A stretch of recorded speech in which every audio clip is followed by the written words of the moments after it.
La première chose qu'il faut avoir à l'esprit quand on parle du pentathlon chez les Grecs, c'est que c'est avant tout une discipline olympique. Effectivement, on va rapidement mentionner les Jeux Olympiques. Les Jeux Olympiques, chez les Grecs, c'est avant tout une fête religieuse. On est là pour rendre hommage à Zeus sur le site d'Olympie, et on peut déjà voir cela dans les mythes fondateurs qui sont liés aux Jeux Olympiques. Il y en a trois. Le premier, bien évidemment, il mentionne Zeus. C'est son opposition à Chronos, justement, à Olympie. Je passe rapidement ces mythes pour m'arrêter un très rapide instant sur le troisième, qui est un mythe concernant Héraclès et le roi Augias. Lors de ses travaux, Héraclès doit nettoyer la grange du roi Augias. Il détourne une rivière et le roi Augias refuse de payer. Donc Héraclès éteint Héraclès, il revient quelques temps après avec une armée et conquit le territoire. Et ce qui est intéressant dans cela, c'est que dans la version que Pausanias va nous rapporter, c'est que Héraclès, après sa victoire, va organiser des jeux à Olympie en l'honneur de ce père. Et les jeux qu'il organise, ils vont avoir 6 sports. Alors le mouton noir un petit peu de ces sports, ça va être la course de char. Mouton noir, non pas parce que c'est une épreuve rare, bien au contraire, hein, c'est notre épreuve des Jeux Olympiques, mais c'est parce qu'elle se met à part des 5 autres épreuves, qui sont le saut, le disque, le lancer de javelot, la course et la lutte, qui en fait sont les 5 disciplines qui vont composer la pratique du pentathlon. Alors, cette origine mythologique, comme ça, on peut se dire que c'est simplement de la culture grecque. Ce que l'on peut en extraire d'un point de vue vraiment historique, c'est que Pausanias, potentiellement, cherche en fait à lier les Jeux Olympiques et la pratique du pentathlon, la pratique des disciplines du pentathlon, à une forme en gros de chronologie intemporelle. C'est quelque chose qu'on pratique à Olympie depuis la nuit des temps. Alors, du coup, ces Jeux Olympiques, si on continue, pour les Jeux Olympiques, initialement, les sports sont très basiques. C'est-à-dire que, puisque c'est une fête religieuse, le premier sport qu'on va y voir, ça va être une course, et c'est même pas une course dédiée aux Jeux Olympiques, dédiée au fait de faire du sport. C'est simplement une course d'hôtel en hôtel pour décider de qui est celui qui va officier le rite. Le premier, c'est celui qui va faire le rituel. Ça va être le cas pendant de nombreuses années. Il n'y a pas de récompense liée à ça, à part peut-être juste l'honneur, effectivement, de faire le rite. Puis ensuite, au bout d'à peu près 50 ans, on va commencer à mettre une deuxième volée de courses qui, elles, sont vraiment sportives. On va mettre un aller-retour, une course aller-retour du stade, et à l'édition suivante, on va faire une course un petit peu plus longue qui est de la course de fond.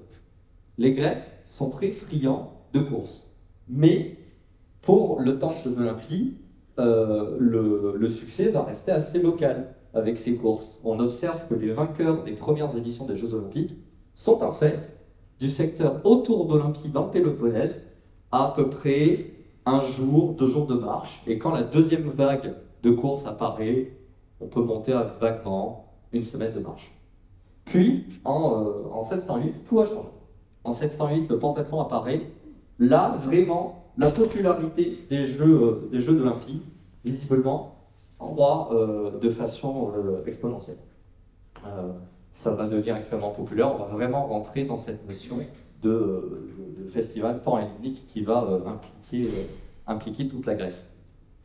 Le pentathlon, en fait, cette discipline olympique va se pratiquer dans un stade. Alors, je me suis permis de dévier d'Olympie. J'ai pris une photo du stade d'Épidore pour une raison très particulière.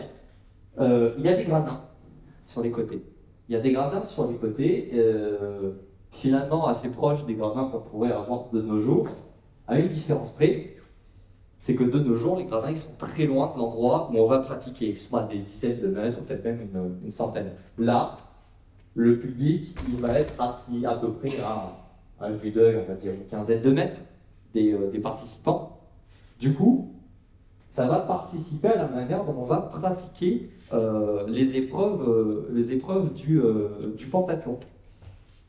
Ces épreuves, ces performances, en fait, elles vont, en plus de la pratique, être liées à des contraintes. Premier sport, première discipline du pentathlon, ça va être le javelot que vous voyez là. Le javelot de nos jours, on va le pratiquer avec un élan. La contrainte d'avoir le public proche de nous, c'est que si avec l'élan on jette le javelot et qu'il part en diagonale, comme ça peut arriver, il va finir dans le public. Donc première chose qu'on va changer déjà, c'est le javelot, hein, de façon assez belle. Vous voyez derrière moi que les javelots qu'utilisent les athlètes sont assez fins. Effectivement, ils sont assez fins. Les reconstructions que nous faisons sont en roseau et non pas en bois comme par exemple du frêne. Ce n'est pas du javelot de guerre. Donc on n'a pas besoin du poids. Et le fait que le javelot soit plus léger, ça va permettre de performer. Les points tels qu'on a retrouvés en archéologie, la différence avec les pointes de guerre, c'est que ça va être des pointes pyramidales. Alors, du coup, ces pointes pyramidales, elles sont beaucoup moins létales. Donc l'objet a changé. Ensuite, la manière de lancer va changer. Vous voyez que j'ai pris deux étapes du lancer sur les iconographies derrière moi. À gauche, on a l'athlète qui se prépare. Il a accroché ce que l'on appelle un ankylé. On le voit peut-être. Est-ce que je peux avoir le pointeur laser? Si vous voyez le pointeur laser, on voit ici à ce niveau l'ankylé du lanceur et de façon un petit peu plus claire, l'autre athlète qui se prépare a lui aussi l'ankylé. Ce propulseur, on peut partir du principe que c'est un petit lacet en cuivre, il va permettre déjà de lancer plus loin pour la performance, mais aussi et surtout d'encore plus sécuriser le lancer. Parce qu'en fait, on va retrouver un principe qui existe dans les armes à feu modernes, c'est qu'un objet qui part avec une vrille, puisque le propulseur va faire vriller le javelot, va partir plus droit, et donc va éviter le public. Le deuxième sport qui va être influencé par la présence du public, c'est le disque. Alors le disque, c'est quelque chose qui est très intéressant, notamment au niveau des sources, parce qu'on voit en fait plusieurs positions de disco-ball sur plusieurs types d'iconographie. J'ai volontairement mis à gauche un vase et à droite une statue. Ce que l'on voit de ce disque déjà, c'est que il est rond, il est plat. Il semblerait qu'il soit à peu près uniforme entre la statue et la céramique. C'est un disque que l'on va lancer encore une fois sans élan. On ne va pas courir, on ne va pas faire plusieurs pirouettes sur soi-même comme on le fait aujourd'hui. On va partir statique sur ses deux pieds. Et en fait, la vrille va être faite à partir des jambes. C'est la similitude entre le javelot et le disque, c'est que toute la puissance, puisqu'on n'a pas d'élan, vient des jambes. L'athlète va se préparer à lancer, il va ensuite se tourner, prendre la position de la statue, et en vrillant, lancer en fait derrière. Et normalement, il n'est pas censé envoyer ça dans le public. C'est donc un geste qui est très complexe, ce qui semble nous communiquer que les sportifs du pentathlon sont des athlètes qui ont un minimum d'entraînement. Diapositive suivante, s'il vous plaît. Merci Charlotte. Le troisième sport, ça va être, alors ce que les Grecs considèrent un sport de lancer, ce qui est essentiellement en fait, c'est du saut. Et je vous ai pris encore une fois le mouvement à deux étapes sur deux iconographies différentes. Vous voyez que dans les deux images, en fait, les sauteurs vont avoir des haltères. Et c'est ces haltères, puisqu'encore une fois, on n'a pas d'élan, c'est la règle de base, pas d'élan, donc on trouve d'autres moyens de construire la puissance. Les jambes ne vont pas tout faire, et pour performer, on va donc utiliser ces haltères. Elles peuvent être en pierre, on a retrouvé en archéologie, elles peuvent être en plomb, elles peuvent aussi être en bronze. Et en fait, avec un mouvement de bascule des bras, on va se propulser en avant, sauter et construire sa puissance ainsi. Vous voyez que l'athlète qui est à droite, qui est dans le mouvement, est en plein saut, comme on le voit au fait qu'il ait les pieds décollés, et est en train en fait, de ramener les bras derrière lui pour se repropulser avec les bras en avant. Diapositive suivante, s'il vous plaît. Ensuite, on va passer sur de la course qui s'inscrit dans le pentathlon alors qu'elle est déjà présente aux Jeux Olympiques. Bon, la course, on l'a déjà un petit peu décrite tout à l'heure. Le principe reste le même, il est éternel depuis l'aube de l'humanité. Celui qui court le plus vite gagne, avec quelques spécificités. Les Grecs, par exemple, vont commencer en étant debout, pieds parallèles, alors que nous commençons en étant couchés avec un propulseur à nos pieds. Et on arrive au dernier sport qui va être la lutte. Lutte qui fait partie d'une triade de sports de combat, mais il n'y a que la lutte qui va être présente dans le pentathlon. Lutte dite orthépale, c'est-à-dire une lutte sur pied. Vous voyez que les deux combattants qui sont à droite sont dans une position de prise. On commence dans ce que l'on appelle l'acrokérismos, que l'on voit un magnifique exemple de cette position à gauche. Front contre front, on va chercher un avantage sur son adversaire. On va chercher soit à lui briser les doigts, on peut. On va chercher à lui bloquer un bras avec ses deux mains pour obtenir un avantage.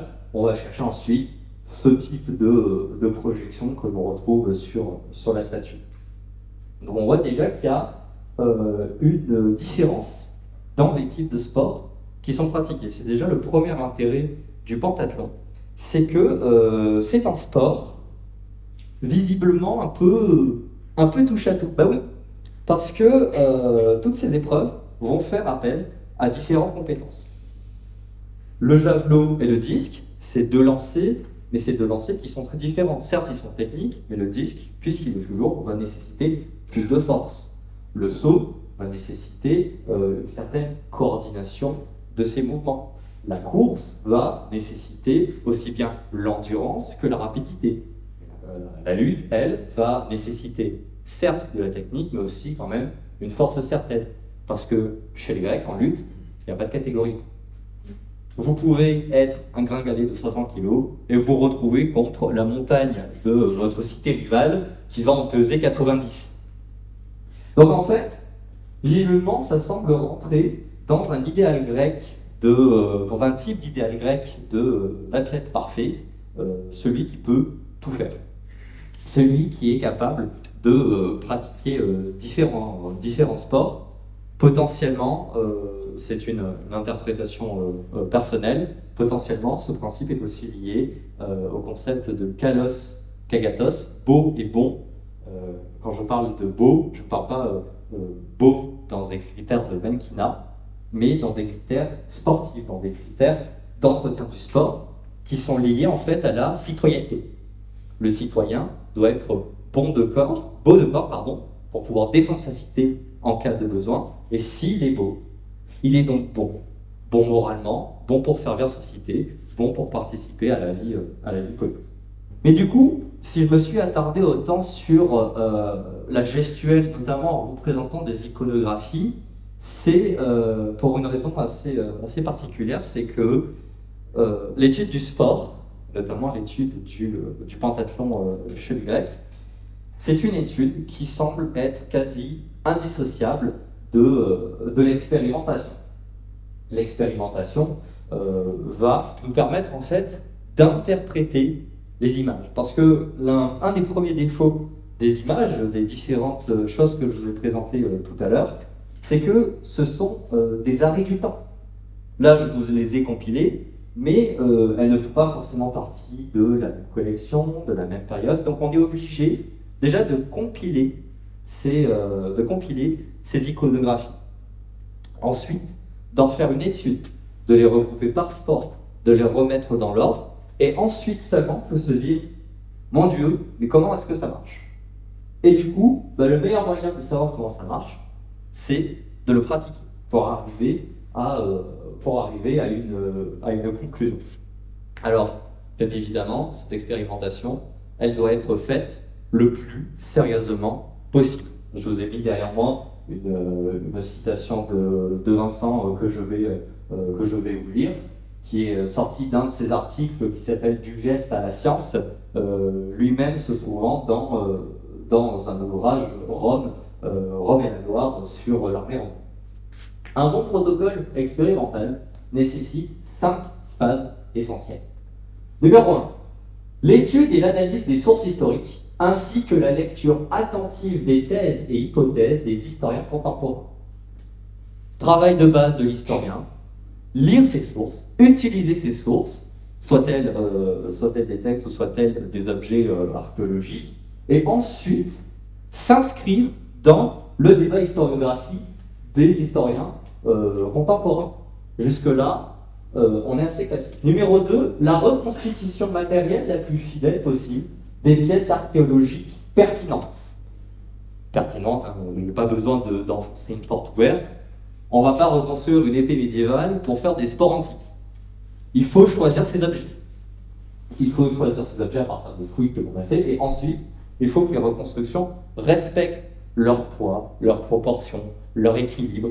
Sinon, si on a une mauvaise base sur ce deuxième point, l'expérience en fait est quasi nulle et non aveugle. Numéro 3, une expérimentation longue ne se contentant pas de simples expériences ponctuelles, mais bien d'une répétition de diverses expériences, avec un entraînement régulier permettant l'acquisition d'habitudes corporelles, menant à la compréhension profonde des objets reconstitués. Donc, le processus doit être long et ne doit pas être pratiqué exclusivement par des amateurs. Il faut une implication dans le processus expérimental afin que les enseignements que l'on en sort soient le plus exploitables possible. Numéro 4, une analyse objective des résultats des expériences afin de comprendre ce qu'elles démontrent et quelles en sont les limites. On revient en fait un petit peu au point 2.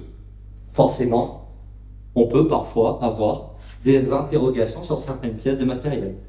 Pour le coup, sur les sports, on est plus ou moins sûr des matériaux utilisés, des proportions, etc. parce qu'on a retrouvé des objets.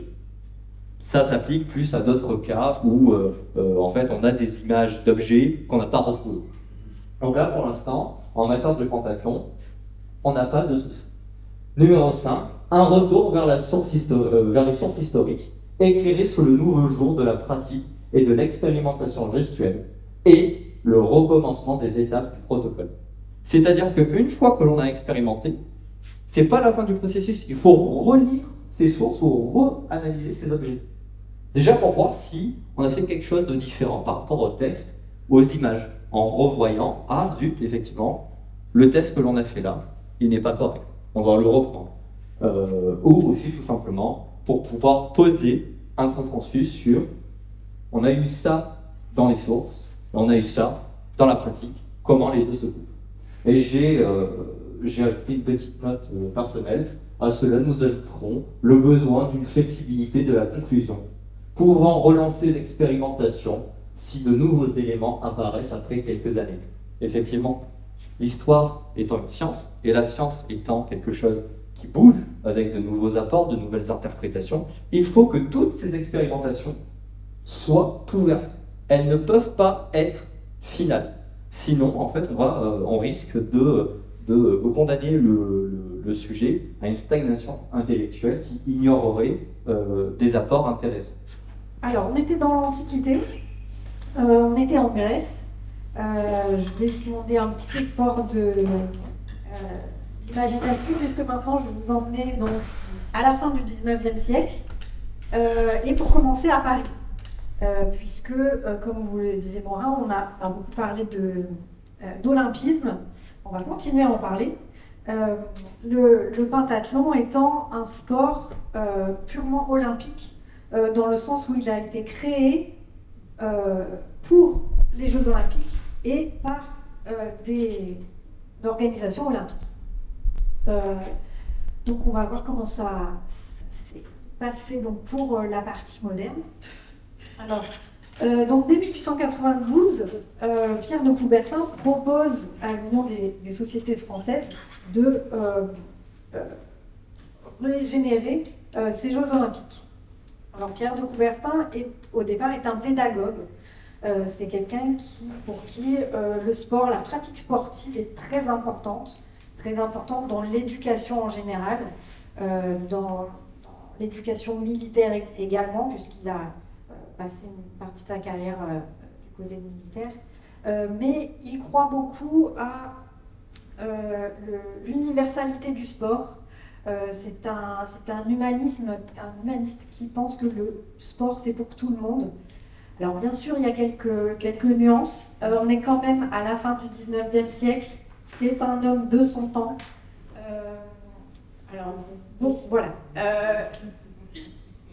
La féministe en moi le pense un petit peu misogyne, hein, on va pas se le cacher, mais il faut aussi le replacer dans son temps.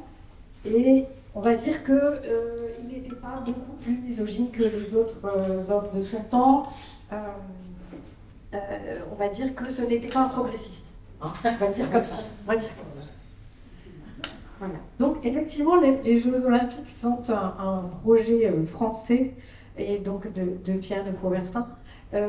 Alors en 1892, à Paris, quand il fait cette proposition, il y a un certain Démétrius Vikelas, un responsable sportif et écrivain grec, qui est présent à Paris et qui est très intéressé par le projet, et donc il va le suivre dans ce projet de rénovation des Jeux Olympiques, et qui va devenir en fait le premier président du CIO, donc du Comité international olympique, de 1894, donc à la création du CIO, jusqu'à 1896, et va beaucoup pousser pour que les Jeux, au moins les premiers, se passent à Athènes. Alors, dans l'idée des Grecs, ils auraient aimé que tous les Jeux olympiques de l'ère moderne se passent en Grèce. Bon, l'histoire va les décevoir, mais au moins, pour les premiers Jeux olympiques de l'ère moderne, donc en 1896, ils se passent bien à Athènes.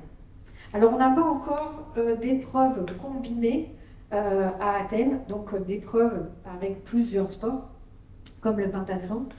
Mais déjà, l'idée est dans les esprits. Déjà, Vikelas souhaite qu'il y ait du pentathlon aux Jeux Olympiques. En bon historien grec, il connaît l'histoire et il connaît la place que, comme vous l'a expliqué Morin, que prenait le pentathlon dans les Jeux Olympiques antiques, et aimerait que ça soit la même chose pour les Jeux de l'ère moderne. Alors, pour vous donner un état des lieux, des discussions sur toute cette période entre 1894 et 1912, où le pentathlon moderne va faire son entrée au jeu, on va dire il y a les antiques, entre guillemets, donc qui aimeraient qu'on fasse comme dans l'Antiquité, comme Vikelas. Et puis il y a des personnes comme Pierre de Coubertin qui aimeraient simplement qu'on s'en inspire. Donc Pierre de Coubertin est tout à fait motivé par cette idée de mettre du pentathlon aux Jeux Olympiques, mais n'aimerait pas qu'on refasse comme dans l'Antiquité. Il aimerait qu'on fasse d'autres sports, qu'on y inclut d'autres sports. Alors, en 1900, on va être à Paris. En 1900, on va être donc sur les Jeux de Paris. Alors, c'est pas encore la priorité. Les Jeux de Paris sont liés à l'exposition universelle. Bon, c'est pas voilà. L'idée n'a pas encore fait son chemin d'intégrer des épreuves combinées pour faire un tour d'horizon. Donc, ils arriveront qu'en 1912. Je vous ai aussi mis quelques dates pour vous donner quelques repères. Donc le pentathlon étant une discipline purement olympique, elle a été reprise par des fédération nationale qu'après la guerre, notamment, enfin la Seconde Guerre mondiale pour être précise, notamment avec l'entrée en vigueur d'un nouveau système de points dans les années 50. Alors, la féministe en moi est obligée de vous préciser les épreuves féminines. Donc les premières épreuves féminines, c'était à Sydney. Voilà, je commence avec ça. Et puis on a eu quelques évolutions dans les disciplines sur lesquelles je vais revenir juste après. En 2012, où les épreuves de tir et de course ont été combinées dans l'épreuve laser run, que je vais vous expliquer. Et pour les Jeux Olympiques de Los Angeles en 2028, il n'y aura plus d'équitation, mais il y aura un parcours d'obstacles dont je vais vous parler également tout à l'heure. Mais pour l'instant, oui, merci Nora. Revenons au début du XXe siècle. Donc je vous disais, Paris en 1900, c'était pas encore tout à fait la priorité. 1904, Saint-Louis, non plus. Les esprits n'étaient pas encore prêts, les discussions n'étaient pas encore abouties. Saint-Louis, pour vous donner une idée, donc Saint-Louis dans le Missouri, on a une journée. Alors, je ne suis pas exactement sûre de l'intitulé tout à fait exact, mais une journée pour les peuples indigènes et non civilisés. Voilà, on en est là, à Saint-Louis en 1904. À Londres en 1908, beaucoup mieux. L'organisation, donc Pierre de Coubertin a repris la présidence du CIO en 1896 après les Jeux d'Athènes, mais ne s'entend pas avec les Anglais. Il ne s'est jamais entendu avec les Anglais. C'est très étonnant. Et donc en 1908, bon, les discussions ne passent pas bien, il y a plein de choses qui ne se passent pas comme Pierre de Coubertin l'aurait aimé. Donc les épreuves combinées, bon, on n'y arrive pas encore. Cependant, en 1909, avec l'attribution donc des Jeux de 1912 à Stockholm, on y arrive enfin. On a des archives, des lettres, des correspondances entre Victor Black, donc, qui est le président de l'organisation des Jeux Olympiques de Stockholm, et Pierre de Coubertin, notamment sur ce sujet des épreuves combinées. Alors maintenant, c'est bon, tout le monde est prêt, tout le monde est d'accord, à peu près, et on va intégrer des épreuves combinées aux Jeux de Stockholm.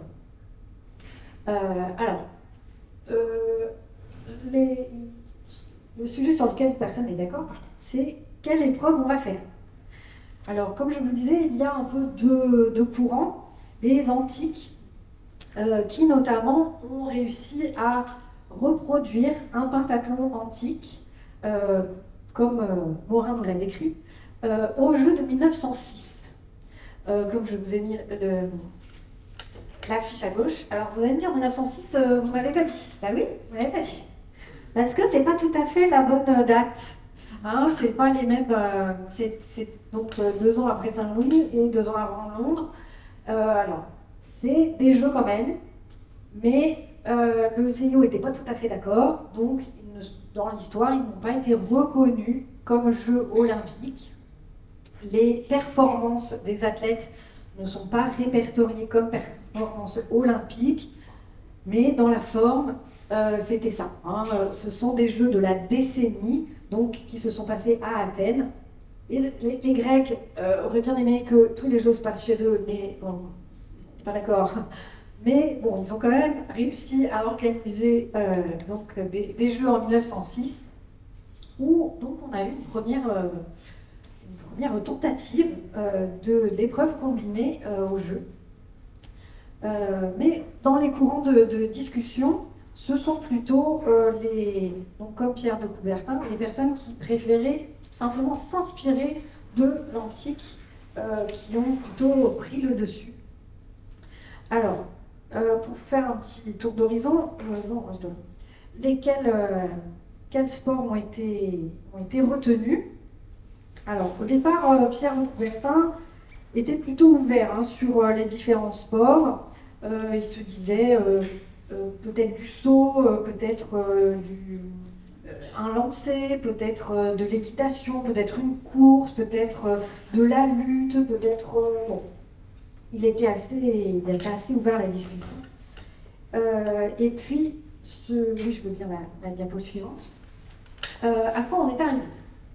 Alors, les choses assez faciles, sur lesquelles tout le monde était d'accord, à peu près, c'était la course, parce que c'est une discipline assez universelle.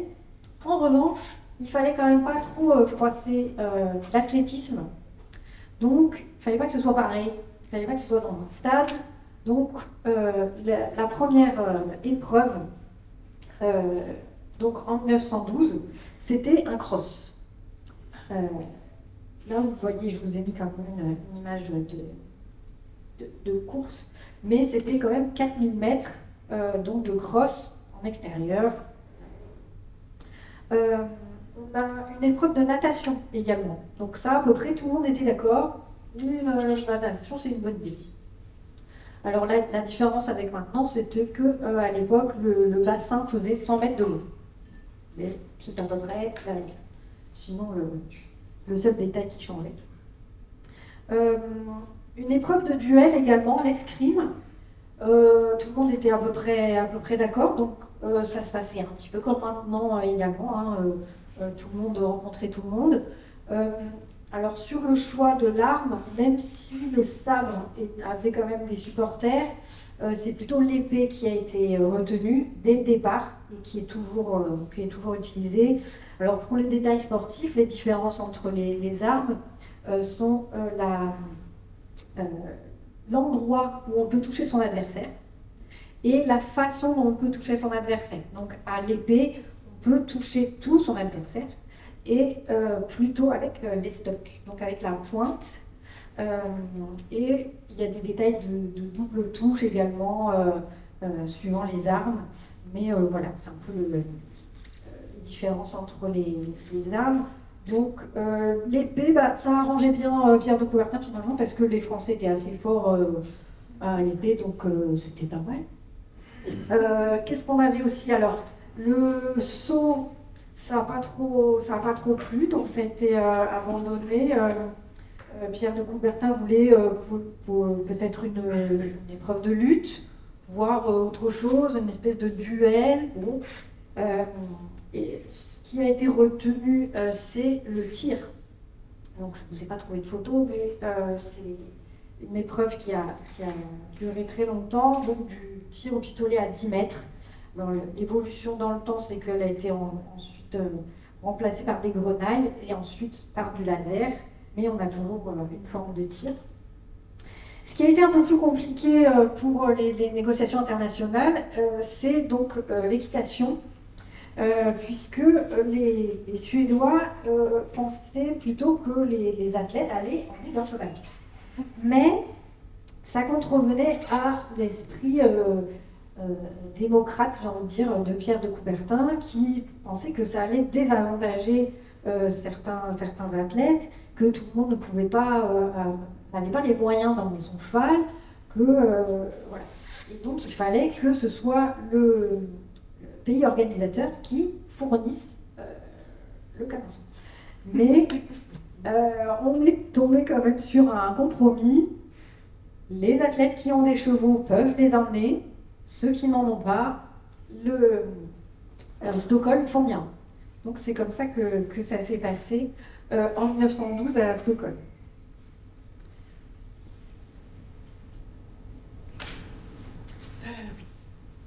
Alors, comment ces épreuves ont évolué?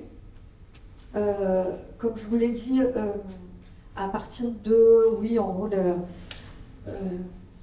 la deuxième moitié du XXe siècle, cette épreuve a été récupérée par les différentes institutions nationales pour en faire un vrai sport. C'est vrai qu'en 1912, c'était un peu la surprise pour tout le monde. Personne ne s'était vraiment entraîné, sauf les Suédois, parce que c'était chez eux, donc ils le savaient, donc voilà, c'était sur place. Et aux surprises, c'est eux qui ont gagné. Bon, voilà. Voilà. Oui, en fait, juste pour revenir un instant sur 1912, finalement, il n'y a pas eu trop de différence de performance entre les athlètes qui avaient leur propre cheval et les athlètes à qui on a prêté un cheval. Dans les 10 premiers, c'est moitié-moitié. Et nos Français, d'ailleurs, j'ai noté le nom des athlètes français, mais malheureusement, on a renversé le dessus. Ah oui. Donc, nos Français en 1912, c'était Jean-Marie Pierre-Xavier de Masse-Latry et Georges Brûlé, qui ont fini, il me semble, entre la 15e et la 20e place. C'était pas tout à fait ça encore, mais voilà. Donc, qu'est-ce qui a changé? L'escrime, c'est à peu près pareil. Pour le coup, depuis 100 ans, on n'a pas trop bougé. La seule chose maintenant, c'est qu'on a un tour bonus. C'est-à-dire que tout le monde rencontre tout le monde à une touche. Donc ça va très vite. C'est très compliqué à organiser parce que il faut que les athlètes changent très vite, sachent très vite sur quelle piste se placer. Et ensuite, une fois qu'on a ce premier classement, donc avec le nombre de victoires, voilà, on a un tour bonus. C'est-à-dire que l'avant-dernier rencontre le dernier, et ainsi de suite, pour avoir un classement un peu plus affiné, en fait. Mais c'est à peu près tout ce qui a changé. Sur la natation, on est passé en bassin, et on est passé plus qu'à 200 mètres. Mais c'est pareil, c'est une épreuve depuis 100 ans qui n'a pas bougé. L'équitation, alors, jusqu'à cet été, ça ne va pas, enfin, ça restera de l'équitation. C'était un cross-country de 5000 mètres en 1912. Et donc, à nos Jeux de Paris, ça sera une course d'obstacles de 12 à 15 obstacles avec un cheval tiré au sort. Donc, Paris, l'organisation fournit les chevaux. Mais ça a été effectivement progressivement réduit et transformé en course d'obstacles. Donc, c'est passé du cross à la course d'obstacles. Il faut aussi préciser que les épreuves étaient sur plusieurs jours au début du XXe siècle et non en un seul jour de nos jours. Donc, il faut réduire.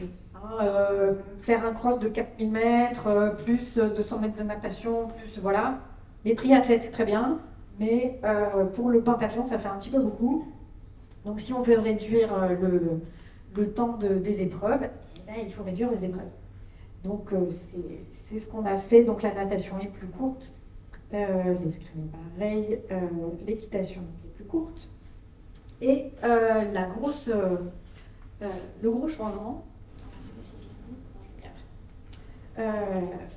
donc depuis le début du XXe siècle, c'est le laser run.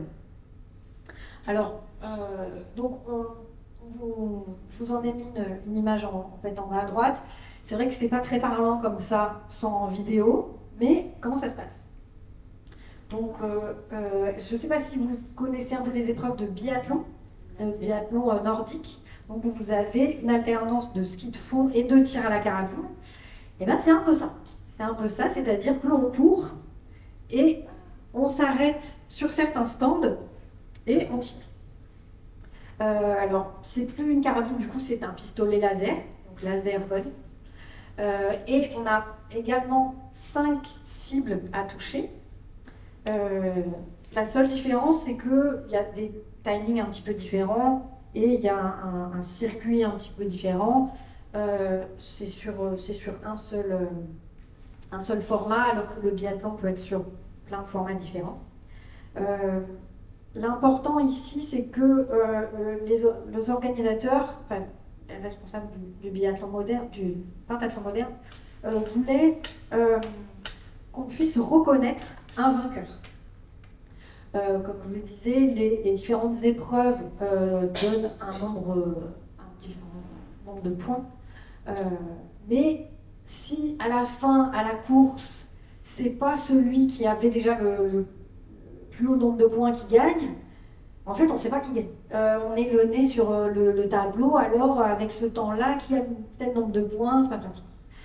Donc, avec le laser run, finalement, c'est beaucoup plus parlant, puisque au départ de cette épreuve, donc on a déjà cumulé les points des 3 précédentes épreuves, qui vont nous donner, on va dire, un malus par rapport à notre temps de départ.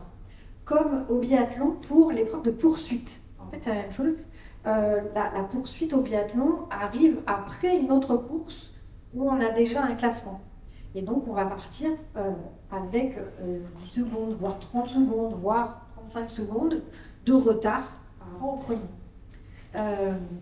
Donc, ça se passe comme ça pour la dernière épreuve, donc combinée du pentathlon moderne, où, suivant notre classement des précédentes épreuves, on va partir échelonner. Et du coup, à la fin, celui qui passe la ligne d'arrivée en premier, c'est le vainqueur du pentathlon. De quoi j'ai oublié de parler? Alors, pourquoi ça s'appelle pentathlon moderne? Peut-être vous pourrez me demander. Il faut revenir à peu près en 1910-1911 dans les discussions entre Victor Black, donc, de la délégation suédoise, et Pierre de Coubertin.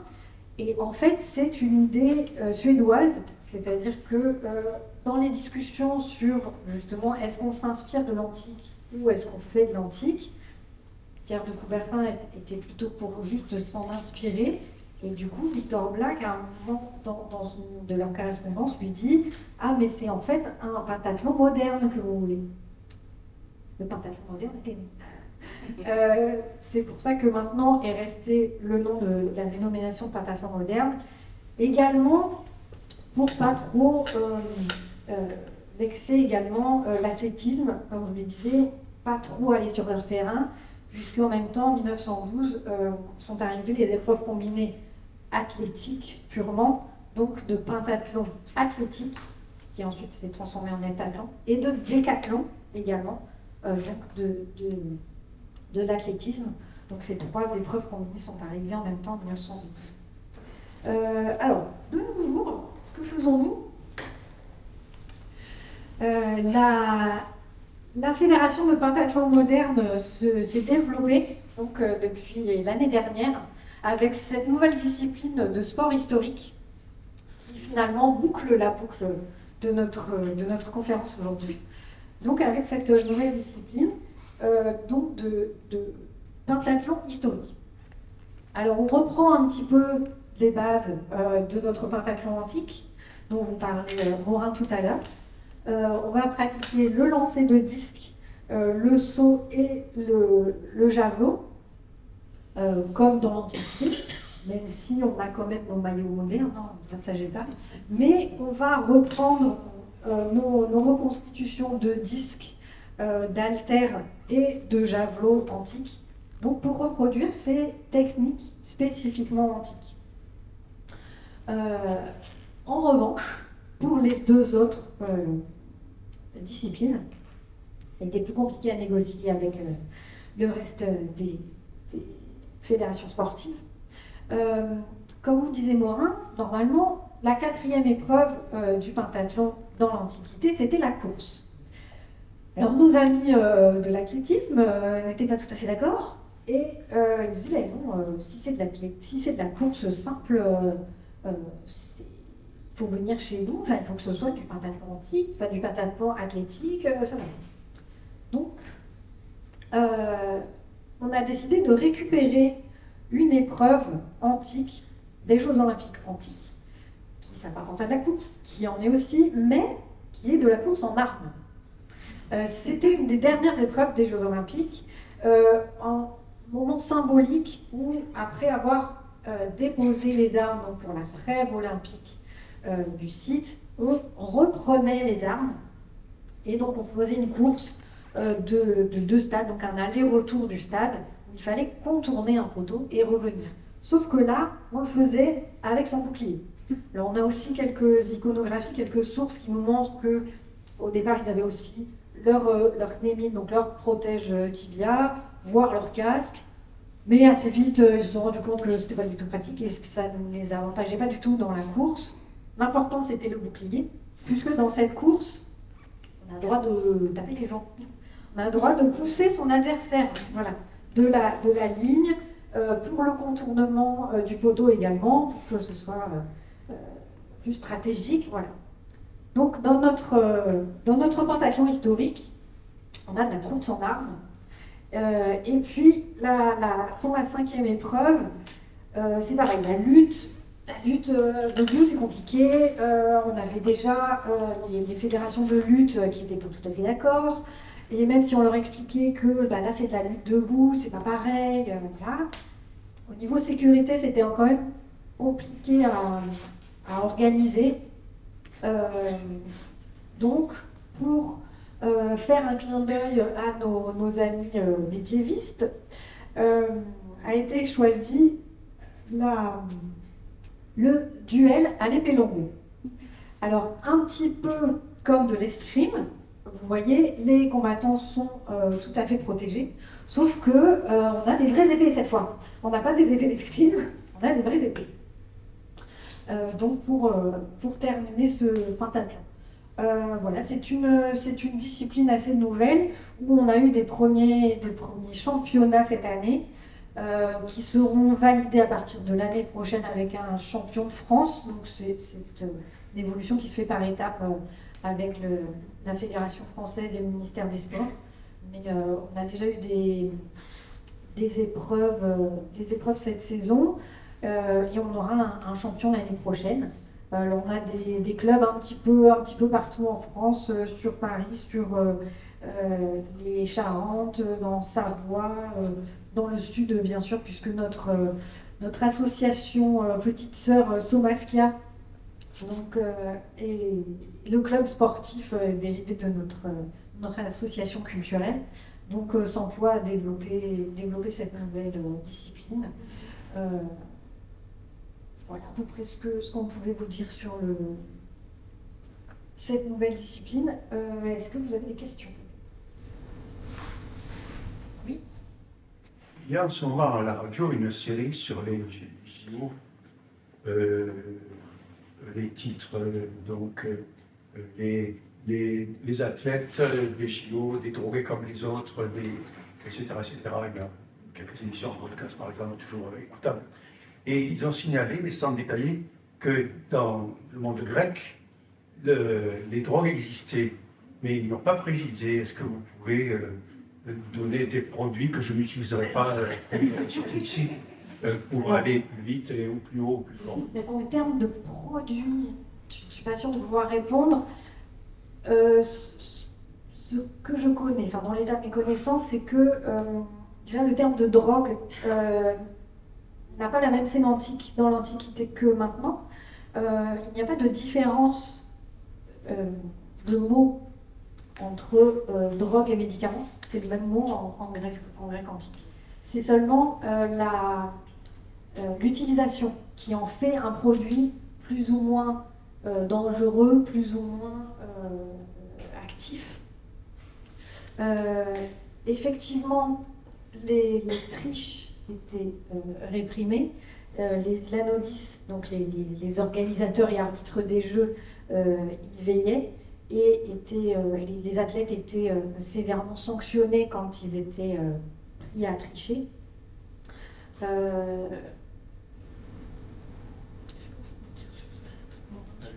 peux reprendre sur Je veux compléter. Alors, ce que je peux compléter, c'est que pour le coup, je suis un peu dans le même cas de Charlotte. C'est que donc là, note de tête, j'ai pas de produits illicites, dopants qui me viennent à l'esprit. Mais si dopage il y a, et si on part du principe que ce genre de pratique est pris en compte par les Grecs, ça j'avoue aussi c'est quelque chose qu'il faudrait vérifier, est-ce que les Grecs ont la notion du dopage? Mais si on considère, pour la question, qu'il y a une notion de dopage chez les Grecs, et que donc c'est compté comme de la tricherie, dites-vous que la sanction aurait être extrêmement lourde, comme pour tous les cas de triche aux Jeux Olympiques. Alors, pour le coup, c'est pas un châtiment corporel, on pourrait s'attendre à ça pourtant. En fait, quand vous êtes pris à tricher, à essayer de corrompre l'arbitre, et là pour l'avantage de la question potentiellement à regrouper, ce que vous allez avoir, c'est généralement, évidemment, sous forme d'une statue. Alors bon, dit comme ça déjà, ça fait un peu étrange, mais dis donc que cette statue, si je reprends la photo du stade d'Épidore de tout à l'heure, hop, donc vous voyez, il y a les gradins, les gens regardent. On va dire que par exemple, par ici, il y a le portique. On a retrouvé le portique d'Olympie. Par là-bas, il y a le portique, et tout le long de cette petite allée, à Olympie, on a retrouvé des socles. Ces socles, c'était des socles de statues, les statues que je mentionnais tout à l'heure. Et en fait, c'est généralement une statue qu'on va vouer à Zeus. Et sur le socle, il y a écrit moi, un tel, a commis tel acte de triche, de corruption, etc. Et j'offre cette statue à Zeus pour me faire pardonner. Donc déjà, imaginez le coût de la statue. C'est une belle statue en bronze pour Zeus, c'est pas n'importe quoi. Et aussi et surtout, en fait, c'est là pour l'éternité. C'est-à-dire que aujourd'hui, 2500 ans après l'Antiquité grecque, des siècles après la fin du monde grec antique comme on l'a l'esprit, des siècles après la fin des Jeux Olympiques sous Théodose, les historiens peuvent encore connaître des noms de tricheurs. C'est une très bonne idée, on devrait appliquer ça à emprisonner les gens. Ouais, effectivement, peut-être. Alors, peut-être que ça pourrait fonctionner. Vas-y, vraiment. Oui, en termes de substance, la seule chose à laquelle je pourrais penser qui pourrait se remarquer plus qu'autre chose, ce serait en fait pour les disciplines de course de char, où on amènerait des excitants pour le cheval. Mais sinon, je ne vois pas de produit assez fort et assez détectable sans test sanguin. Voilà, sans test sanguin ou urinaire, ou voilà. On aurait pu, purement en termes de substance. Alors après, il y a plein de formes de triche possibles. Mais pour répondre à votre question, si vraiment vous cherchez une substance, là vraiment ça ne me revient pas, à part quelque chose qui pourrait exciter le cheval, enfin les chevaux plutôt, parce qu'il y avait plusieurs par char. Et c'est vrai que les courses de chars étaient dès nos Jeux Olympiques grecs extrêmement populaires. C'est pour ça qu'ils sont longtemps perdurés à l'époque romaine, et surtout qu'ils ont amassé autant d'argent et autant de paris, autant de pression, on va dire, pour gagner. J'espère que ça répond à votre question. Est-ce qu'il y a d'autres choses?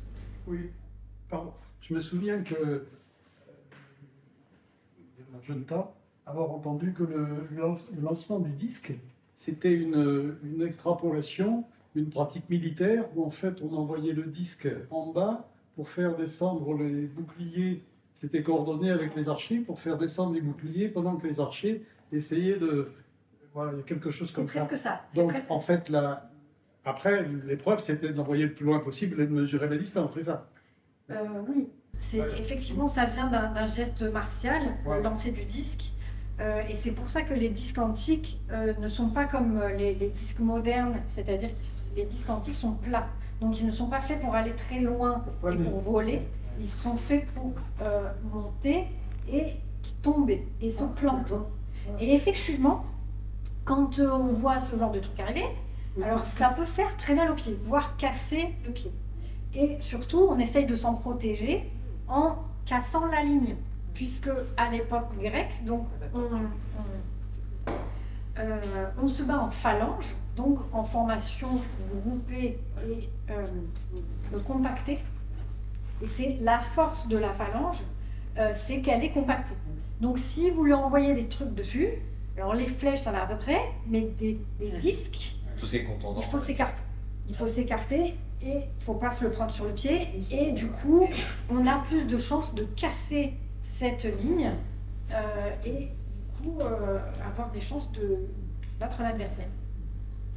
Donc effectivement, il y a une histoire de distance, mais pas tant que ça. Il n'y avait pas besoin de 50 mètres comme avec les disques qu'on avait. Sur une de vos céramiques, celle de la lutte, il y a visiblement des arbitres qui tiennent une espèce de canne à pêche. Alors qu'est-ce que c'est? C'est des fouets? C'est bizarre. La réponse est somme toute assez simple. C'est probablement juste des bâtons. Alors là, effectivement, il y a une forme de corde qui en descend. On peut considérer que c'est potentiellement un fouet, mais en tout cas de façon quasi sûre, à minima, un bâton d'arbitre. Pourquoi en fait? Pour diverses raisons. Alors tout à l'heure, j'ai pas beaucoup développé sur la lutte, simplement parce que la lutte, c'est pas le sujet, mais c'est quelque chose que j'apprécie beaucoup dans notre pratique des sports antiques. Dites-vous que on se remet dans le contexte des Jeux Olympiques. Dans les Jeux Olympiques, vous êtes un athlète qui représente votre cité. Je vais être très simple et je vais dire que vous êtes un Athènes. Vous êtes l'athlète d'Athènes et vous vous retrouvez contre une des centaines, de dizaines de milliers de cités qu'Athènes n'aime pas ou de cités qui n'aiment pas Athènes. Comme vous disiez, on va dire Sparte pour rester simple. Donc, vous vous retrouvez dans une épreuve de lutte contre l'athlète spartiate, contre l'entièreté du monde grec. Ce sont des jeux panhelléniques, hein, je l'ai dit tout à l'heure, donc l'entièreté du monde grec est présent. À minima, la Grèce, on va dire entre guillemets, métropolitaine. Au début de la période romaine, il y a même des athlètes de Marseille, de Marsilia, qui viennent. Parce que classiquement, on n'a pas de sorte d'athlète marseillaise. Probablement qu'à la période romaine, c'est beaucoup plus facile pour eux. Bref, tout ça pour dire, il y a tout le monde. Vous êtes devant tout le monde. Donc, dites-vous que le système de points il est très simple. Lutte debout, ce qui est autre que les pieds et qui touche le sol, vous concédez un point à l'adversaire. Jusque-là, on est simple. Il n'y a pas de coup, on ne va pas frapper. Ça, c'est un autre sport, le pugilat ou le pancrace. On n'a pas le droit d'introduire, pas de doigts dans les yeux, pas de morsure. On n'a pas le droit d'arracher. Mais sinon, par exemple, vous pouvez attraper et tordre. Par exemple, l'oreille. J'attrape l'oreille, je tords l'oreille, ça me donne un moyen de pression. Je profite du fait que je parle de tordre pour rappeler qu'on fait la lutte nue. Je crois que déjà c'est le cas d'Alain. Voilà, donc je pense que je n'ai pas besoin de préciser les autres parties qu'on peut tordre et qui nous donnent un avantage certain, surtout dans des jeux exclusivement masculins. Donc, déjà, ça vous donne plusieurs manières d'amener l'adversaire au sol, sauf qu'il va aussi y avoir des moments où, en gros, la manche est gelée. Par exemple, une clé de bras. Alors, une clé de bras, l'adversaire n'a pas touché le sol, et la position n'est pas des plus confortables, n'est pas des plus agréables. Donc, vous pouvez, si vous êtes celui qui subit la clé de bras, trouver un moyen de toucher un autre appui au sol pour concéder le point. Mais l'abandon existe aussi. En gros, vous montrez deux doigts à l'arbitre, et là, vous ne vous abandonnez pas la manche, vous abandonnez l'entièreté du match. Donc déjà, vous humiliez l'entièreté de la cité dans tout le monde. Et je recoupe à ce que je disais tout à l'heure. Normalement, on n'est pas censé abandonner. Mais si notre ami spartiate, il prend notre ami athénien dans, par exemple, un étranglement, et que l'étranglement il commence un peu à durer, et que l'Athénien, soit il fait le signe pour abandonner, soit il pose un appui au sol pour concéder la manche, et que le Spartiate il continue à étrangler, eh bien monsieur l'arbitre, vu qu'il n'a pas de carton, il a un outil très utile qui s'appelle « je te tape très fort sur le dos ». On n'a pas de limite de temps non plus. Hein. On aussi, il n'y a pas de limite de temps, effectivement.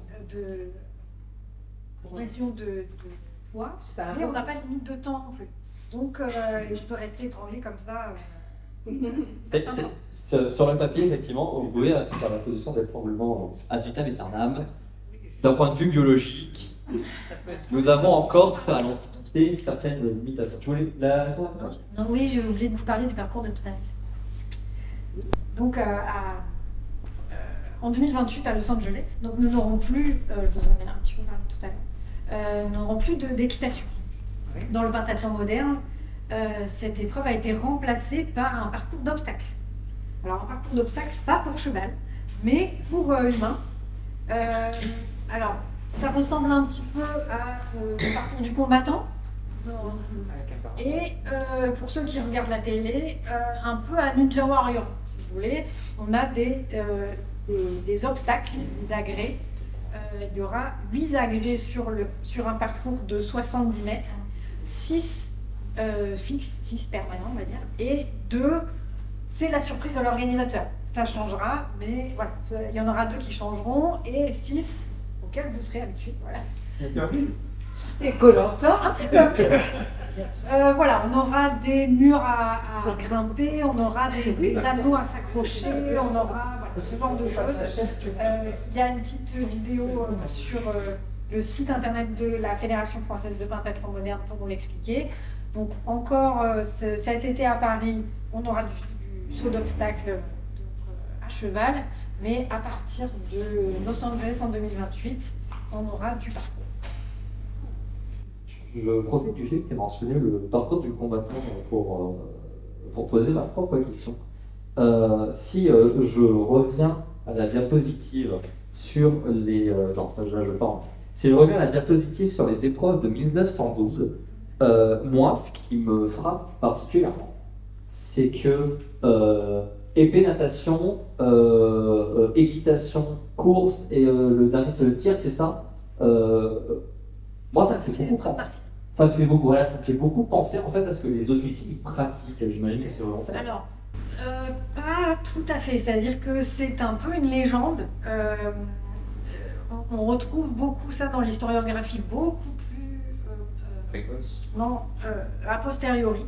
C'est-à-dire que maintenant, on décrit ces épreuves comme effectivement un soldat complet qui serait donc à cheval, en 1912, l'armée beaucoup à cheval, aurait un message à transmettre, devrait donc courir, devrait se défendre avec le tir, avec son épée, devrait franchir une rivière, donc savoir nager, voilà. Mais en fait, quand on se plonge dans les sources et notamment dans les échanges entre Pierre de Coubertin et Black entre les congrès de 1910 et 1911 en préparation des Jeux de Stockholm. En fait, c'est pas vraiment ça l'idée. Alors si maintenant, pour mieux comprendre, mieux se les mémorer, on les associe à des épreuves militaires, oui, ça peut prendre sens puisque beaucoup d'athlètes à l'époque étaient des militaires. Il a fallu attendre, notamment pour le pentathlon, il a fallu attendre les années 30 pour que ce ne soit pas un militaire qui gagne aux Olympiques. Donc, effectivement, on peut faire ce parallèle. Maintenant, dans les sources pures, on n'a pas vraiment, on ne retrouve pas vraiment cette idée militaire. C'était pas dans les idées de Pierre de Coubertin. Lui, c'est plutôt un pédagogue, un démocrate, même s'il est aussi d'éducation militaire, c'était moins l'idée. Parce que c'est... En fait, c'est pendant la conférence, je captais quelque chose, c'est que si on reste sur l'idée de base c'est censé être en fait des épreuves martiales, bon, visiblement, selon les sources, ça l'est pas. Ou du moins, c'est pas volontairement fait comme une épreuve, comme un sport martial. Bah, en fait, moi, ça me rappelait beaucoup le pentathlon antique, dans le sens où, de façon assez classique, on peut considérer que beaucoup des sports de l'Antiquité vont avoir un rapport avec la formation militaire des hoplites. Les hoplites étant les citoyens guerriers, c'est-à-dire que ce n'est pas des soldats professionnels, pas du tout. En fait, c'est quelque chose de relativement récent, l'armée entièrement professionnelle dans ses casernes comme aujourd'hui. À l'époque, c'est ou des gens comme moi, ou comme nos enfants plus tard, qui ont la responsabilité de défendre la cité en payant leur équipement et en entretenant leur corps. Et du coup, d'où toute l'importance de ce que je disais tout à l'heure sur le principe de Philos Kagatos. Et le lien en fait avec la guerre, il est assez évident. Bon bah le javelot, je pense que j'ai pas besoin de vous faire un dessin, même si l'Hoplite c'est un combattant de corps à corps. Monsieur mentionnait tout à l'heure le disque et le fait de lancer des disques dans des mêlées. Le saut, le saut, je vais extrapoler un petit peu plus parce qu'on est vraiment dans le cadre du pentathlon. Le saut, on pourrait partir sur la base de l'équilibre. Parce que dans la guerre phalangique chez les Hoplites, l'équilibre est une notion extrêmement importante vu qu'en fait c'est de l'impact. La course, c'est un peu le sport universel. Si vous êtes un bon coureur, c'est que vous êtes en bonne forme physique, que vous pouvez subir un effort complexe. Et la lutte. À se carapater assez rapidement du champ de bataille quand la phalange après, n'existe plus. Je suis pas sûr que les Grecs mettent vraiment en valeur le fait de se carapater dans la phalange. Mais au moins, après, au moins, si vous êtes un bon coureur, vous avez probablement de meilleures chances de survivre en pleine poursuite. Disons que dans un cadre plus victorieux, on partira du principe que ça vous aide à poursuivre. Voilà. Et pour la lutte en fait, ça va être la poussée en fait, qu'on va retrouver dans la phalange. On retrouve ce que je disais tout à l'heure sur l'allemand, mais de façon beaucoup moins extrapolée, sur l'équilibre en fait. Donc ouais, c'est quelque chose qui m'avait assez marqué. Il y a une idée martiale dans toute cette période entre la guerre de 1870 et la Première Guerre mondiale qui va arriver, où on va réarmer la France, on reconstruit une génération capable de se battre, capable de récupérer l'Alsace-la-Lorraine. Voilà. Le côté martial dans l'éducation physique est là. Hein. C'est dans toutes les têtes qu'au début du XXe siècle, il faut être fort pour reprendre les armes. C'est vrai que c'est quelque chose qui fait écho à ce que j'avais vu notamment en licence dans mon cours sur le 19e siècle, que c'est à peu près effectivement la période où au minima dans l'école primaire, on va commencer à instaurer une activité physique pour les enfants. Et si je vais faire un peu plus d'histoire militaire dans l'historiographie classique, visiblement les Français sont des très bons lanceurs de grenades. Alors comme ça on peut se dire, je vous raconte une anecdote comme ça au hasard. En fait, visiblement, pas trop. Visiblement, c'est lié au sport de lancer qu'il y avait à l'école primaire chez les enfants. Donc, comme quoi, il y a vraiment une véritable pensée. Même si Pierre de Coubertin, finalement, c'est un ami, c'est un petit côté presque pacifique à vouloir faire du sport plutôt que le garçon dans le sport. Mais en même temps, derrière le sport a quand même cette identité en quelque sorte martiale. C'est vrai que c'est assez intéressant. C'était l'air du temps.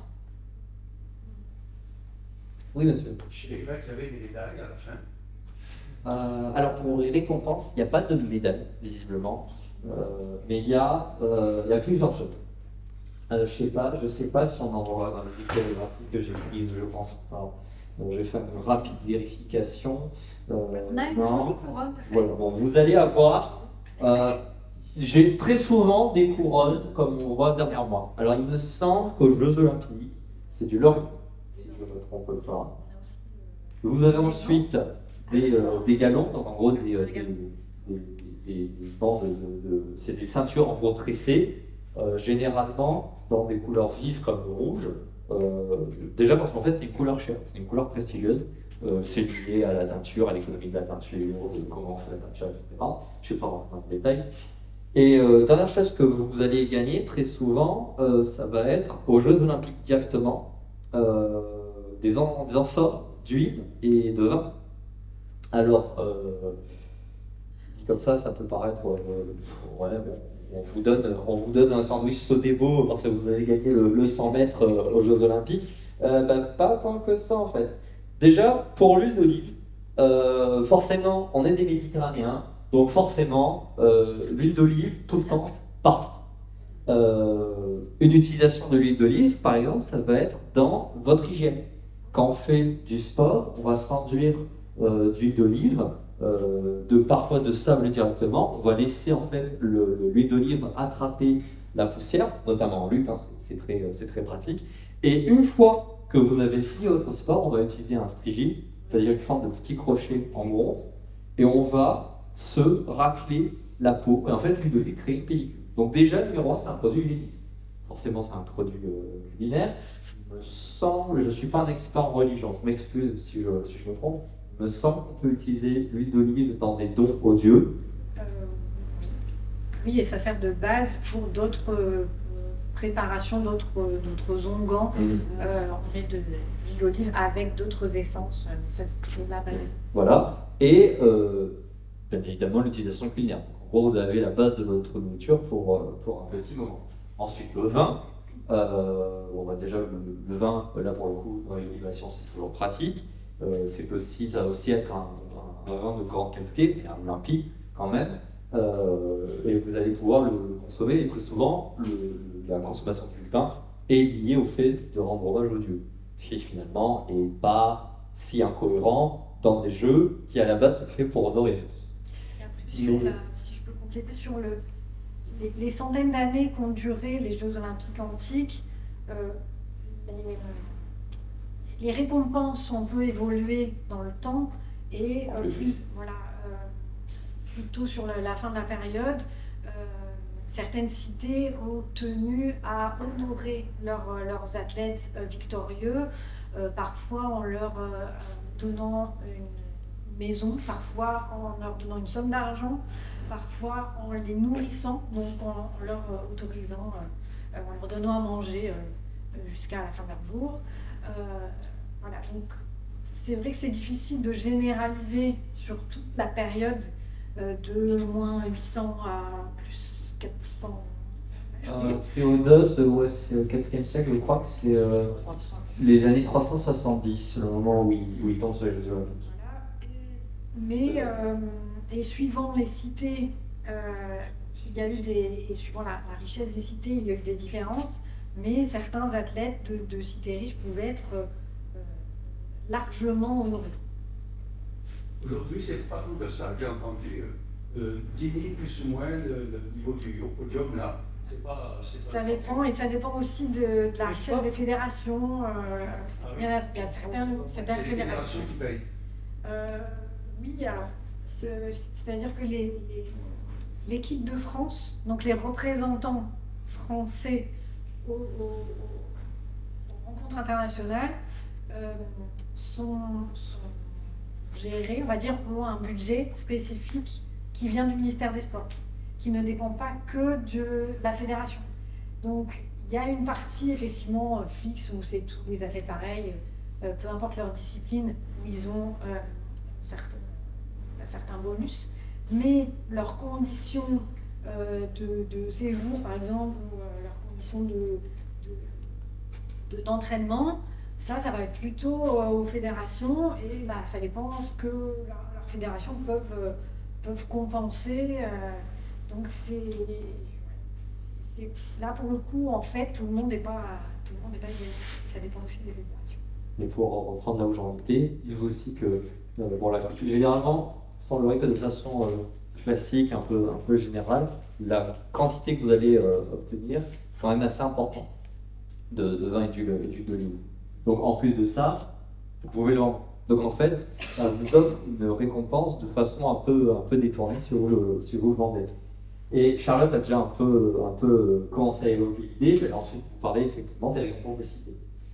Et Athènes, on y revient encore, notre athlète athénien, on mentionnait tout à l'heure, on va dire qu'en fait il s'est sorti de l'étranglement du Spartiate, il a battu, puis ensuite il a gagné le pentathlon. C'est le champion olympique de pentathlon de cette édition-là.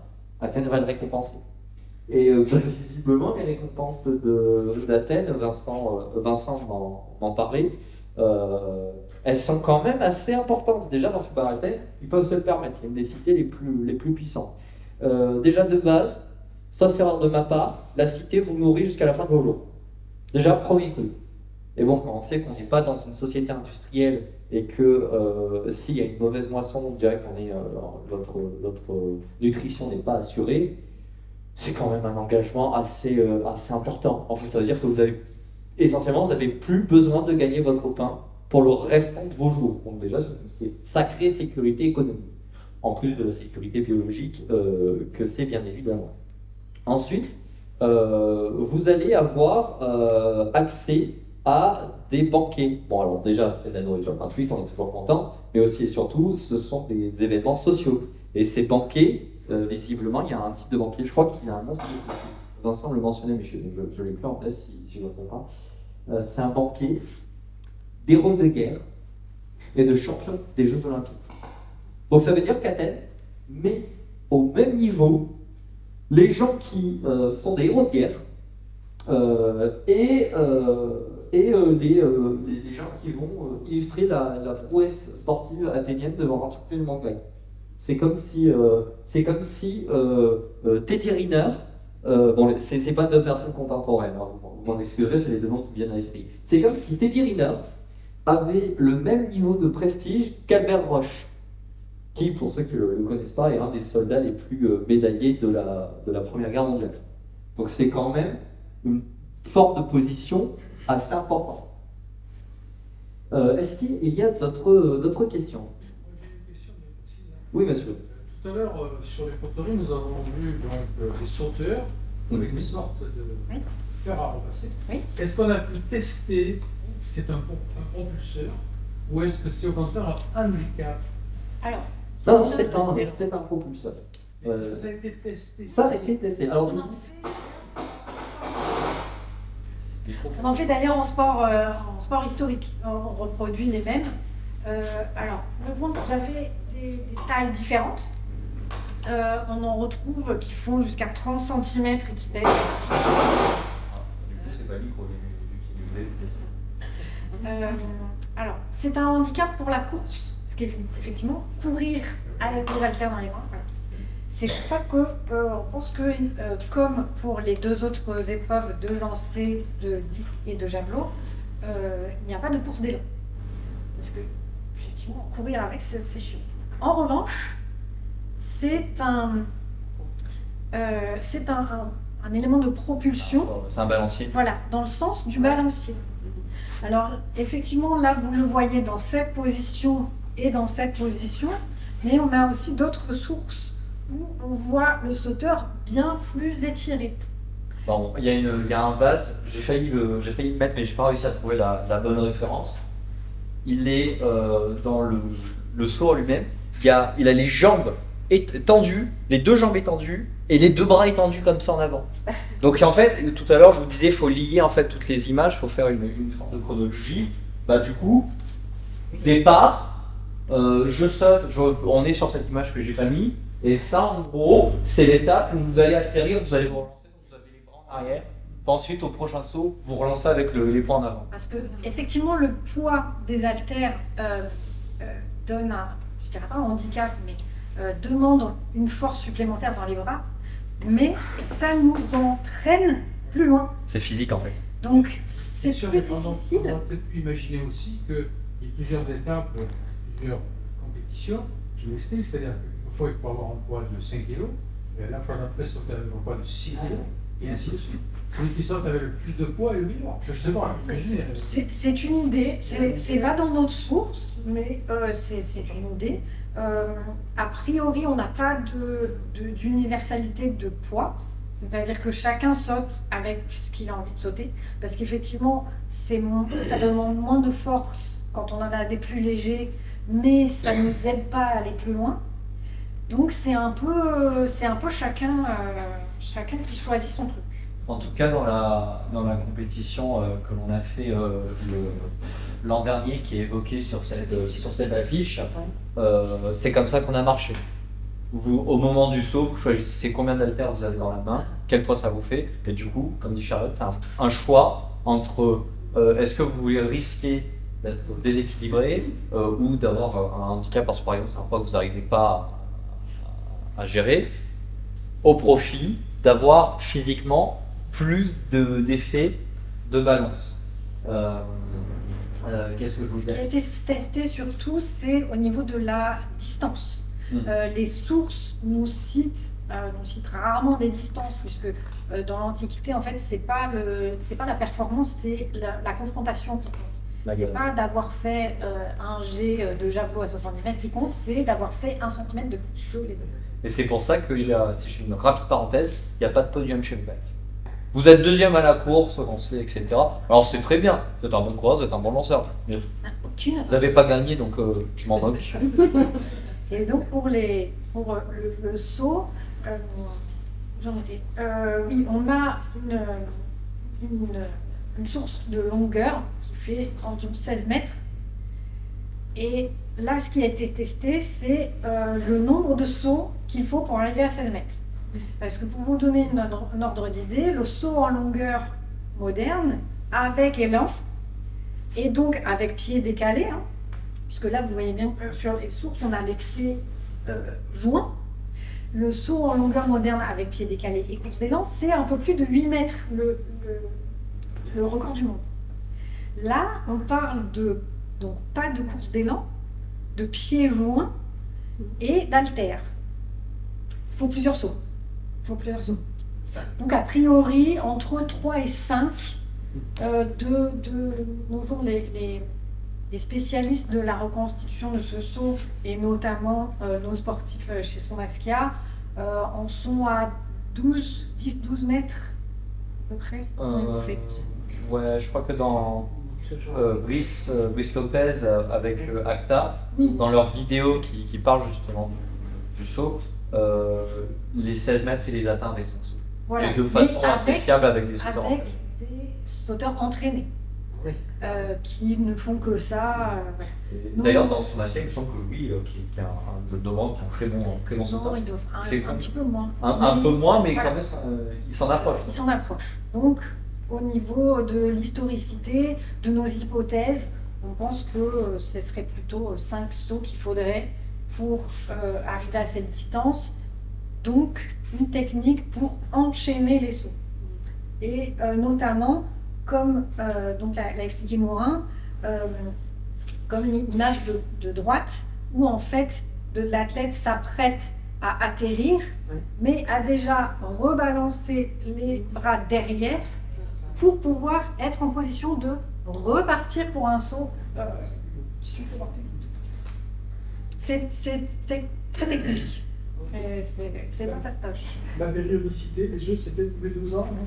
Tous les 4 ans. Tous les 4 ans. Et en fait, ça fait partie d'un cycle annuel. On parle beaucoup des Jeux Olympiques. Et c'est les Jeux Olympiques qui sont les plus voyants. Déjà parce qu'à l'Antiquité, visiblement, c'est le principal. Et parce qu'ensuite, Pierre de Coubertin, il a ressuscité des Jeux Olympiques. Mais il y a aussi les Jeux ismiques à Corinthe, les Jeux delphiques et les Jeux Pythiques à Delphes. Pardon, les Jeux pythiques et les derniers. D'habitude, je le connais, maintenant je l'oublie. À Dodone? On n'avait pas le Dodone. Il y avait des jeux féminins. Oui, les Héradiennes, c'est en grec. Voilà, les dames. Oh, le quatrième, je le connais en plus. On va sortir de la conférence, je veux dire, mais bien sûr, c'était ça le quatrième, et je me sens très présidé. Bon, bref, il y en a 4, ça fait partie d'un cycle avec, visiblement, les Jeux Olympiques. Et pas Athénée, je crois. Non. Non, pas d'Athénée. À Dodone. Pas d'Athénée, ça veut dire tout le bassin. Toute la la culture en grec. Je sais que c'est Ah oui, je crois que c'est. Némée. Merci, madame. Oui, non, c'est ça. Merci. Je sortirai de la salle en me sentant un peu moins bête. Est-ce qu'il y a d'autres questions? Je crois qu'on a fait le tour sur celle-là. Non. Oui, monsieur. Pierre de Coubertin était parisien. S'il avait été parisien, aurait-il créé l'arrêt Laclon avec la course Camarguez, Corrida et Europécine? Je vous avoue que dans mon temps libre, je suis un très grand amoureux d'histoire alternative. Donc oui, potentiellement qu'un Pierre de Coubertin arisien aurait fait un arrêt latin avec des courses Camargue, en tout cas, ça aurait probablement été assez Conscient de spécial. l'importance de spécial. ces activités Ah bon. dans l'éducation que veut. Exactement. Fournissez les vachettes, hein. Avec l'organisation qui fournit les On vachettes. se carré des vachettes, amenez-les là. Voilà. Vous avez suivi, vous avez suivi. Je suis content de voir que finalement, il y a quelques idées qui ont réussi à s'introduire. Juste une dernière précision. Oui. À l'époque, bien sûr, le marathon n'existait pas. Ouais, c'est purement c'est Convertin en fait. Ça. Alors c'est basé sur la bataille maintenant et sur le mythe de Philippe Inès qui en fait apportait le message, mais je crois que de tête la course de fond la plus longue à l'Antiquité c'est 4 km, 5 km, quelque chose comme ça. C'est 12 fois le stade, 12 fois le stage, ouais. il me semble. Le stage. Non, c'était. Alors la distance a été fixée il me semble, 42. en 1908, donc si vous avez suivi pour les Jeux Olympiques de Londres. Alors vous avez déjà une idée de cette course de fond sur les précédentes éditions, mais sur les Jeux Olympiques de Londres, du coup avec l'organisateur. Rappelez-vous, à l'époque, il y avait une personne avec une couronne, en palais, voilà, et qui souhaitait que donc, cette course passe sous ses fenêtres. C'est qui en est à Buckingham. Voilà. Et du coup, de 40 km, on est passé à 42 km 195. Mais en fait, ça n'a rien à voir avec une distance grecque. C'est une distance au départ où les organisateurs des Jeux Olympiques de Londres voulaient une quarantaine de kilomètres. Et comme le tracé voulait... En fait, Couronné souhaitait que ça passe par Buckingham. En fait, on a fait un petit détour et ça fait 42 km 195. Mais ça n'a aucune source antique. Rien. Aucune origine antique. Comme quoi les Anglais peuvent jamais rien faire comme les autres. Est-ce qu'on courait à gauche? Juste pour la blague, je vous répondrai que oui. Est-ce qu'il y a une autre question? Est-ce que c'était la dernière? Pas de question. Ok, bon, je vais. Excusez-moi de la France. Je vous présente derrière moi notre bibliographie qui sont donc les trois ouvrages sur lesquels on a basé le gros de nos propos aujourd'hui, notamment celui que j'ai mentionné tout à l'heure avec l'article de Vincent sur la méthodologie de l'expérimentation. À cela s'ajoute une cytographie qui nous a permis de grappiller par-ci par-là les informations complémentaires. J'ai oublié d'en faire une annexe et je m'en excuse. À cela, j'ajouterai, si vous êtes curieux de voir les mouvements du pentathlon antique, je vous redirigerai vers la vidéo sur la chaîne Histoire d'aimer tenue par Vincent de notre compétition que vous avez vu en affiche tout à l'heure. On l'avait filmé. Et sinon, dans un cadre hors compétition et purement historique, l'entreprise Acta, sur sa chaîne YouTube Acta Vidéo, qui est la chaîne officielle, a toute une série de vidéos sur laquelle j'ai tiré certaines informations, plus des vidéos de démonstration pure et dure. Donc je vous invite à aller y jeter un coup d'œil. Je vous remercie encore une fois pour votre présence et surtout pour votre attention. Ça a été un plaisir d'être ici avec vous. Vous retrouverez normalement ces ressources dans soit la description de la vidéo, soit les crédits. Merci à vous.